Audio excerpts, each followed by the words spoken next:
Andrew Miller, Shane Black from Hook'emHeadlines.com. We're coming back at y'all today with kind of a fall camp update. We're going to be looking at some recruiting updates as well because we just got some big decisions coming up this week. Five-star edge Colin Simmons, most notably. But also we just got decision dates from Dominic McKinley, five-star Lafayette Acadiana defensive lineman. He will be deciding September 1st.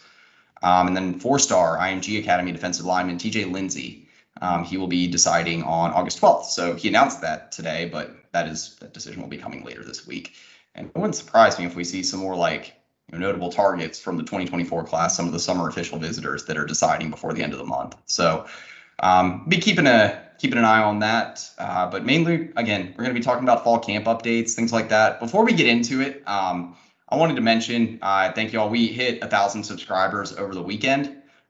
Big accomplishment for us before the season. I posted it on Twitter, X, whatever, a couple of times. I saw a few people from YouTube a few people from the Twitter page helped us get through the finish line there. A few people, I think one or two from Facebook. So, thank you to everyone that subscribed, especially in the last few weeks. I've seen a lot of growth for the channel and a lot of good interaction, comment section on some of the community posts, things like that. So, and thank you all for staying engaged, helping the channel grow. It means a lot to us, and it just gives us a lot of positive energy and everything before the season starts because, well, we're 4 weeks away at this point. So, but yeah, Shane, let's go ahead and jump into it. I guess we can start here. Position battles. Always one of the biggest storylines of every fall camp.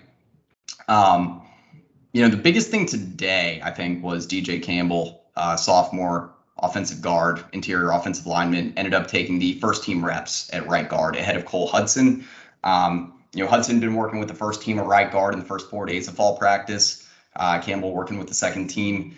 Hudson moves back to the second team right guard. I believe he is still cross training at center as well behind Jake Majors. And I believe he might be the third team in terms of cross training and splitting reps there, because I believe Connor Robertson's been with the second team behind Jake. But yeah, big move for DJ Campbell, getting this type of depth chart movement along the interior offensive line, 5 practices into fall camp. That's a pretty big deal. We've mentioned it a lot in the videos on the channel, on the site, that DJ Campbell is really going to be given every opportunity to succeed. And that appears to be the case, but all sorts of momentum coming into fall camp, improved his body. Sounds like he looking more powerful in his blocking, stronger lower base, looking good on one-on-one and team drills. So a lot of good stuff from him. What are some of your thoughts on, I guess, position battles as a whole, but more specifically for DJ Campbell in the interior offensive line? Yeah, since the bowl game against Washington, we've been talking about the Texas offensive line and more specifically the right guard position. Obviously, what Cole Hudson did as the only offensive line early enrollee in the 2022 class, he took the bull by the horns and ran with it. And he played well enough that even a 5-star like Campbell couldn't replace him last season. You can't take a guy like Hudson off the field when he's playing that well. And we knew DJ was going to be given the opportunity to battle this spring, and he's continued that through summer and into the fall. And we've kind of finally seen it culminate. Like you said, he was splitting first and second team reps with Hudson. And then, day 5, it really seems like he was given the chance to run with the first teamers a lot. First point that I wanted to make kind of off what you were saying, and something I noticed during Sark's post-practice press conference today, he mentioned that the interior run blocking, or I guess specifically the run blocking, but he did mention the interior, that they were doing a better job moving the defensive lineman off the ball, and just that he was happier with how the run blocking looked today in practice. But also similar to that, if Campbell is one of the big factors that's helping usher in this improved run blocking along the interior, obviously his improved power, physicality, strong lower base, a lot of the stuff that he was working on during summer workouts, obviously that's playing a big role here too. Christian Jones mentioned something last week when he was one of the players speaking to the media during media availability that, it took him a little while to get used to the blocking schemes in Sark's offense. And it seemed like he was kind of alluding to that for some of the other offensive linemen on the team.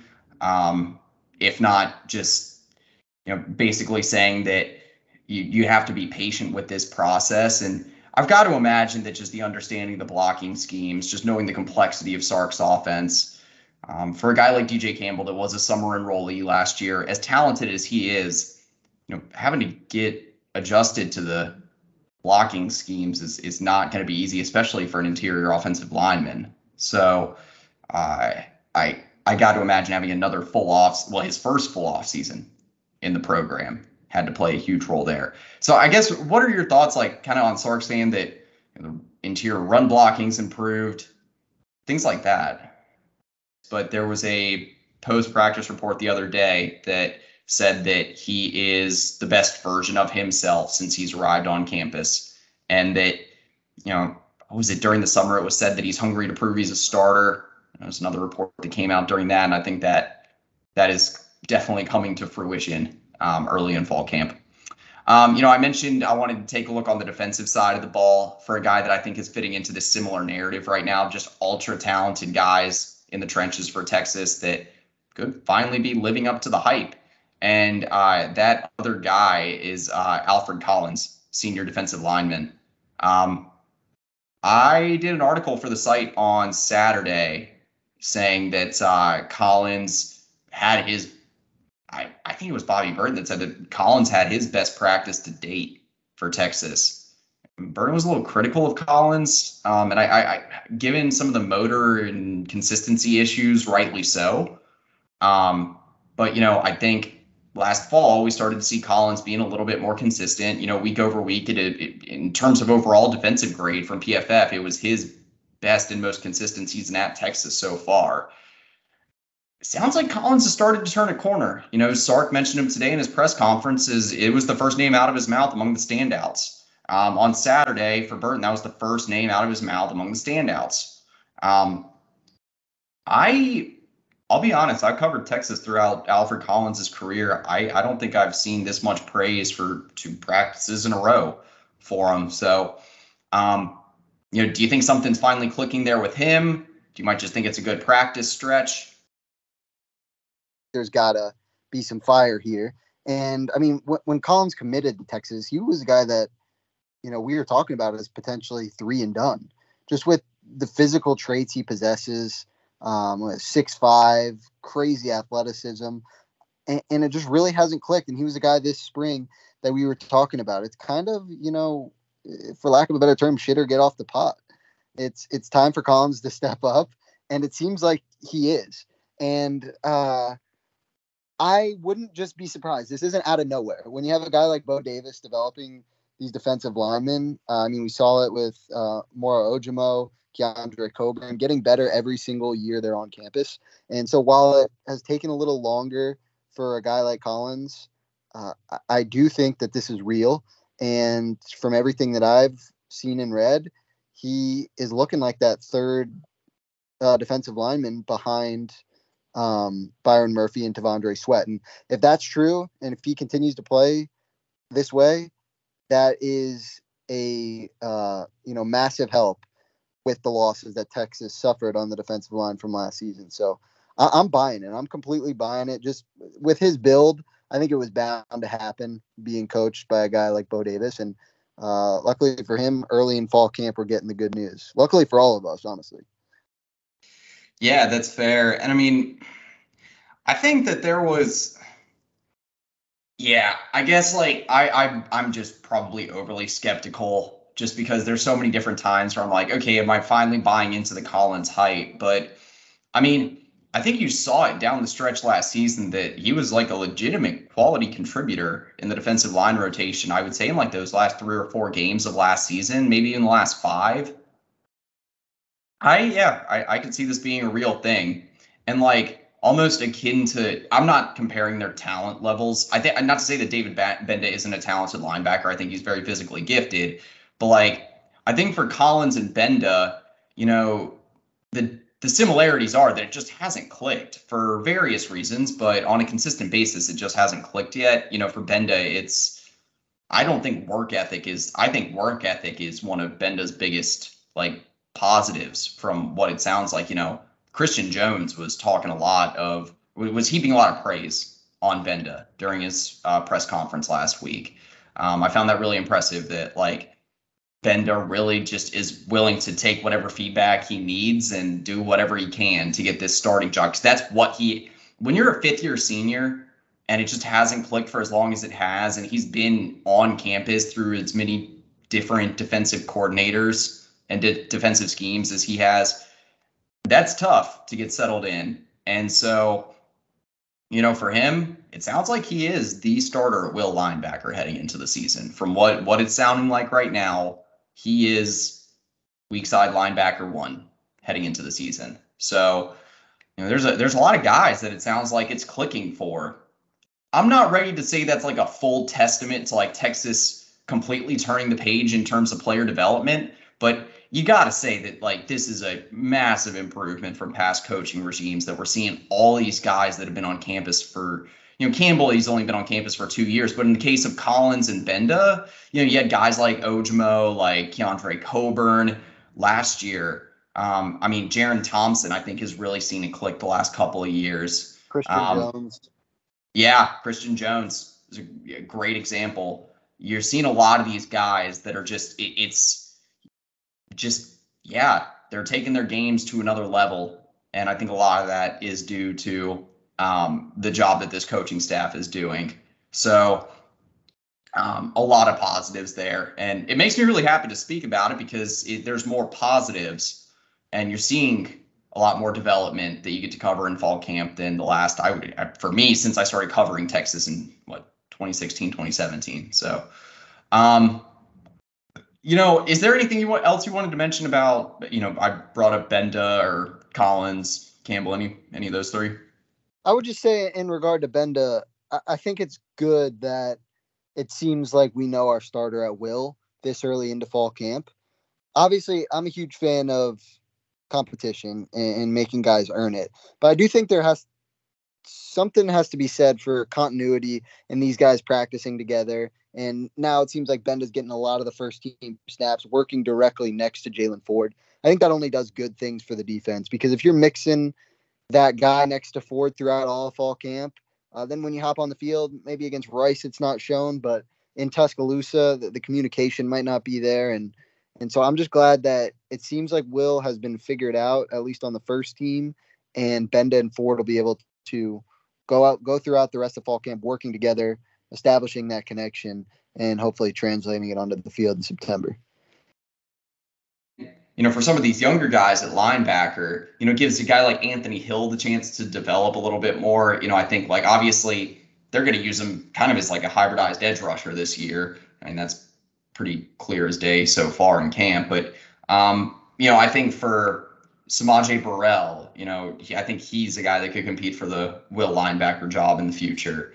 That gives a lot of these guys some time to like really figure out the defense, figure out their role, and get settled in. And so this development for Gbenda is huge. But, it really sounds like both Gbenda and Blackwell will be getting a ton of reps this year. Blackwell is going to get run both on special teams and on defense. The dude's just like he's like a rocket out of a cannon, just never stops. And so it sounds like he's taking a lot of the first team reps at Sam linebacker, which is interesting. I knew that was kind of the spot he played last year. At least most often when he was playing at linebacker, I think he took like 70 defensive snaps or something like that. I'd imagine he's going to be in the ballpark of like 200 defensive snaps this year. But yeah, I fully agree. It's a big development for Gbenda. I want to follow up on a conversation Tarek and I had last week. We were talking about just the two deep roster. And, I think cornerback hasn't gotten a ton of coverage this fall, maybe outside of like Terrence Brooks, largely because I think the top 4 is set. We've spent so much time this offseason talking about who the starter at field corner will be. And I don't know, honestly, how much it matters at this point, because I think that Gavin Holmes and Malik Muhammad, even if they don't win the starting job there, are going to get a heavy dose of reps. I think Muhammad could be looking at boundary corner. So I have 2 questions here. First one is, what are you thinking at cornerback right now? And then 2, do you kind of buy into that hunch that I have here that Muhammad could be that, backup at boundary behind Brian Watts? Yes and yes. I think so. I think obviously we know Ryan Watts has the boundary locked up. I think Terrence Brooks is going to be the guy at field corner. Just the natural ball skills he showed towards the end of last season in the Washington game. Almost should have had that pick six, but I think he's going to get the nod at field. And I think, like you said, it doesn't really matter who starts over there because there's going to be pretty even reps throughout. It'll almost matter who's on the field in the fourth quarter, and that's where we're going to see who this coaching staff trusts the most. And I doubt it will be Manny Muhammad early on. Just as a true freshman, I would expect it Gavin Holmes and Terrence Brooks to be the guy in the fourth quarter. But I think I was going to mention this later, but just the amount of talent that Texas has in the secondary and specifically at both cornerback positions is off the charts. I mean, you have Austin Jordan there as well, who is going to struggle to get on the field and would be a starter at a lot of other Big 12 schools. But in regard to your question about Manny Muhammad, I do think he has a strong shot at being the backup boundary. I don't think that Watts is going to come off the field that much. So it's going to be one of those things that doesn't really matter who the backup boundary is. But I do think that he has a skill set that fits there. And I think, learning under Watts, it seems like he's progressing very quickly and is handling everything the coaches are throwing at him. So I think they're just going to kind of want to get him on the field any way they can. So if they're going to give a spell to Watts, I could easily see it go to Muhammad. Yeah, that's fair. Okay. I like what you said there about the late game reps. Those third, fourth quarter reps could be absolutely critical to just helping take this Texas defense that was one of the most improved defenses in the Big 12 last year and take them to new heights this fall. So, yeah, I like that point. Want to follow up on what you said about Austin Jordan. Mainly because I wanted to cover the star position next. Also, I think he's training exclusively at star right now. This is the first question I have for you. One, because Jalen Gilbo, it sounds like he's, I don't know, fully healthy, but it sounds like he's healthy. He's still got the knee brace on. I saw that. It sounds like he's making some plays back there, but also still kind of shaking the rust off. Between a healthy Austin Jordan and Jalen Gilbo, I don't know. I mean, health is going to be a concern. I think that's valid to say with how much time he's missed this offseason and down the stretch last year and how many reps he's missed. He pretty much missed all of spring ball. So who are you picking right now as the backup behind Jahdae Barron? Do you think it's Gilbo or Austin Jordan? I've been a huge Gilbo fan. I do think the injuries do present a bit of a problem. And, I was just, heaping praise on Austin Jordan, I think rightfully so. But I just think the skill set for Gilbo fits so well at the star position that, he's taking reps now. I think by the time the season rolls around, he is going to be the backup to Jahdae Barron. And that's unfortunate for Austin Jordan because I don't think it's really anything that Jordan's doing wrong in fall camp. I just think Gilbo's the better fit and the more talented player. That said, I would like to see Jordan get on the field somehow. It just relates back to the point we were making earlier, how talented the secondary is. I don't know how much space there is for him if there is an injury. Knock on wood, we don't want to see injury, but that's why you build your depth chart out 2, 3, 4 players, because when the inevitable injury does come, you're not going to fall off a cliff with these backups. So I think it will be Gilbo. But that said, if and when Austin Jordan steps on the field at any position in the secondary, I'm going to be fully confident that he's going to play it well. Yeah, I think for Austin Jordan, I have the full confidence in his ranginess because he played safety and cornerback in high school. He's got a lot of versatility back there. He's also a very good athlete. I think you mentioned that. Austin Jordan, the main thing for me is that he's got to be able to cover the flats in the slot better in pass coverage. He got burned twice against Iowa State there.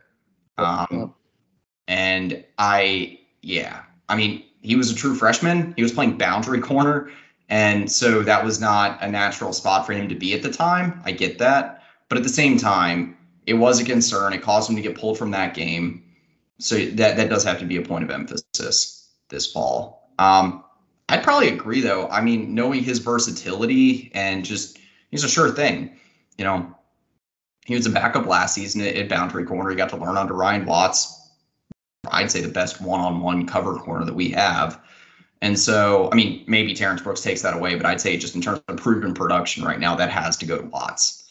Turning the attention back to the offensive side of the ball, I did want to talk about wideout for a second because, well, we've heard a lot of good things there, which is no surprise given the amount of talent and depth in the wide receiver room. But I think the player, I know the player that we've heard the most about in the wide receiver room early in fall camp is Jonte Cook.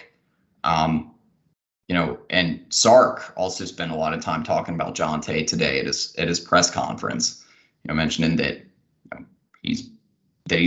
I get my takeaway from Sark was that Jonte has exceeded expectations, but also that, Sark's got a lot of trust in Jonte. He kind of talks about him in a way that, he talks about like A.D. Mitchell, or maybe not Xavier Worthy, but like A.D. Mitchell, like Jordan Whittington, like some of those guys. And so I think it's pretty clear that Jonte is going to be in the rotation, getting a pretty heavy dose of reps.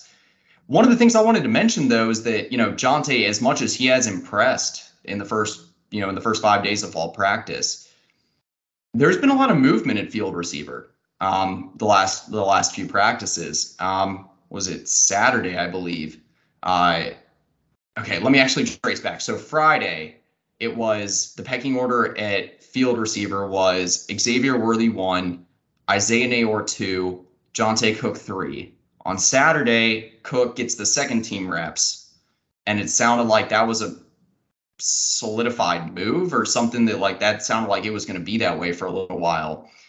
Fast forward to today, and I believe Cook was back with the third team. Nayor was getting the second team reps and even actually getting some run with the first team.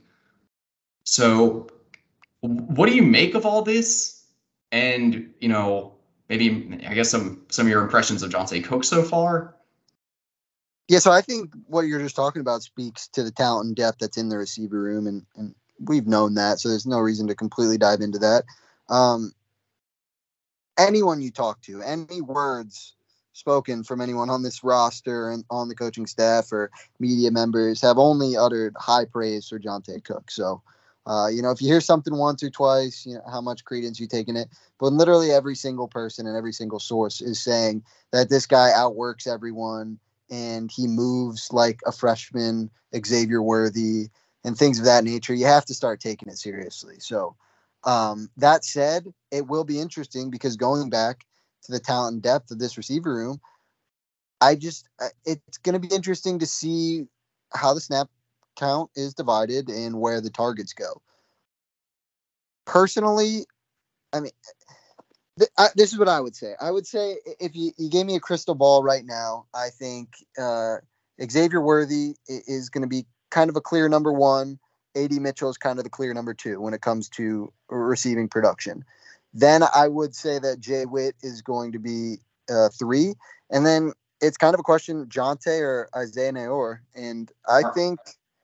Are you including JT Sanders in this? No, I'm not. Okay. Just wideouts.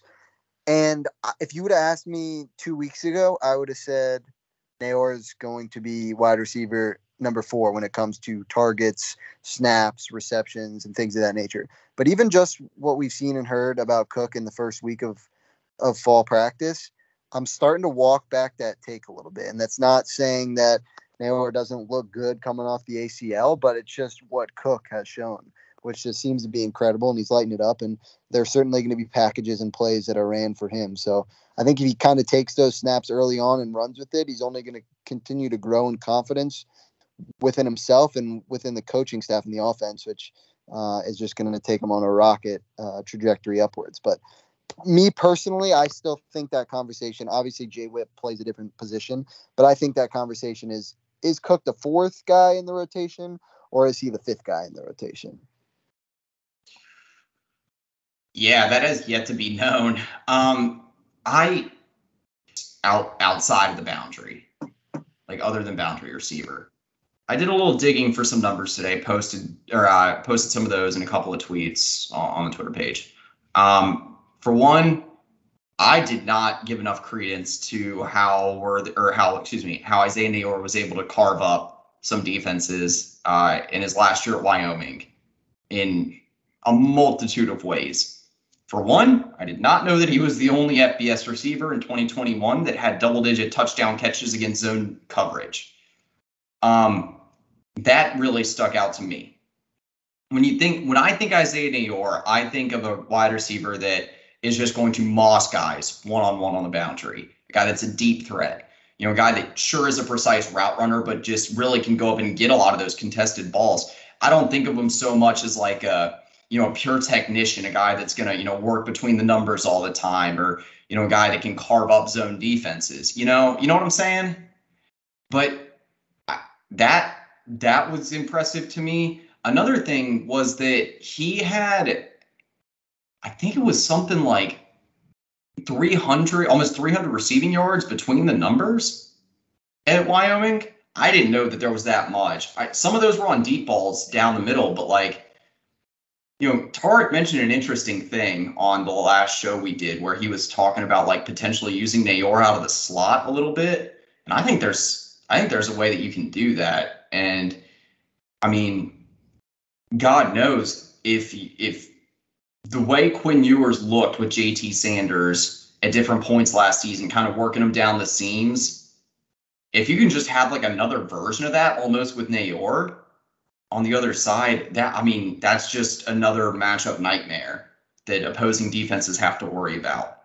So I think for Neyor, the biggest question is, how is he looking as a route runner, kind of coming in and out of those breaks, especially if Sark using him this much at field receiver early in fall camp? I think that shows how much he's going to try to rely on Neyor's versatility. So Neyor's going to have to show that knee is going to hold up. Unfortunately, he's going to have to get back pretty fast, I think, to be a major contributor to the offense. I think he's going to be a contributor no matter what. But to be a quote-unquote major contributor in this wide receiver room that's this deep, to be one of those top four, I think it's going to be a question of health. How quickly is he shaking off the rust? I think Cook's proven he's ready to go. How many slot targets do you think Isaiah Neyor got at Wyoming 2 years ago? Just in 2021? Mm-hmm. Slot target. So, before the conversation we just had, I would have guessed it would be very little. But after what you said, I'm going to go with 22. 22. Okay. Got to figure what he probably got targeted 100 times. Dude, yeah, you got that right on the nose. That was impressive. Did I? 22? Yeah, exactly. Let's go. 22. Let's go. I would have. So before that conversation we just had, I would have guessed 6. Yeah. Because I didn't know he was used out of the slot that much until you brought those stats to the table. And here's my thing. It's going to have to be with. I think it's going to have to be with some level of caution here. I look at some of these numbers. He had 11 receptions, 2 drops, 392 intended air yards, only 174 receiving yards. That includes 41 yards after the catch. So there was some production left on the table there out of the slot. Granted, that was really the first year he was utilized often as the slot receiver. So I think there's ways you can do that. Definitely. I think you'll have to do it in moderation. Because obviously you got Jay Witt in the slot right now. He's definitely the best slot receiver we have. He is a maestro working between the numbers. No doubt about it. His short area quickness, his ability to just find open field, and just how good of a route runner he is between the numbers is very, very impressive. And so, last thing I wanted to mention was just talking about the quarterbacks really quick. It feels like we haven't talked a ton about the quarterbacks this fall. I've been pretty impressed so far with Quinn Ewers. I I think some of the specific testimonials from his teammates, I think what JT Sanders said the other day, or JT Sanders, it felt like he spent half of his press conference talking about Quinn Ewers' maturity, talking about how he really got down to business after he cut his hair, and it just feels like a completely different player almost. I also don't remember the last time that I heard a player like JT Sanders specifically mention like his quarterbacks switching up their diet. Like he very intricately mentioned that. I think that is a testament, though, to Ewers in so many facets that he really realized, okay, I can't play around with this. My talent's not just going to get me over the hump here. That like in every facet, I have to be leading this team. I have to be taking this seriously. I have to be understanding the playbook, all of it. And to his credit, sounds like all that work is paying off. I've mentioned it time and time again this offseason. My expectations for him aren't through the roof. I think a fair jump for him will be to be like let's say an all Big 12 level performer. I think given the quality of quarterback in the conference, I mean, I know you got like Jalen Daniels, maybe Dylan Gabriel has a big season, Will Howard. There's some solid guys here, but it's not like you have like 2 or 3 potential first round NFL draft picks at quarterback in the Big 12 like we've had in years past. So I think for Quinn Ewers, I've got realistic expectations. He does need to make a leap this year. He needs to be better, but I don't think he needs to be all world. I think he's got enough weapons around him. I think the offensive line is going to be better. I think the defense is going to be good enough to where if he is performing at an all Big 12 first or second team level at quarterback, that's good enough to get Texas where they want to go. So I think that is very encouraging. Probably the most encouraging thing for the future, though, is like, it's weird. Arch Manning has looked good in camp, and there's been very little coverage. I think Malik Murphy has stolen a lot of that spotlight. And Malik could very well be the backup. It's really, really nice that he's been healthy, that he's finally getting consistent reps, and he's finally getting to learn the offense, with those consistent reps on the practice field. And so, quarterback, while it's still a very young room, it's very talented. I really have nothing but good things to say about them right now. In regard to Ewers, you covered it really well. Everyone has high praise for him. Hearing what JT Sanders had to say was really awesome. And it made me feel good because when was the last time, obviously Sam Ehlinger years, but that you felt really confident about the leader of your football team going into the season. And it seems like Quinn's taken a major step. And you mentioned it. He knows that it's kind of put up or shut up time. And the whole plan for this program is that Quinn won't be on the roster next year. So that means he's got to play well enough to get drafted. So, yeah, I think to sum it up, we're in a good spot right now in a lot of position rooms, not just like wide receiver and quarterback. A lot of the ones we've talked about that are being deeper, deeper this year. I still have some. I won't lie. I have a little bit of depth concerns about the interior defensive line. I think we have the personnel necessary to get the job done there. I just don't know if I don't know if behind T'Vondre Sweat and Byron Murphy, if we have the consistency and we have the right combinations. So I guess maybe not even the personnel. I think there's the talent there. I think there's the proven experience in spots. I'm worried about the combinations and the consistency.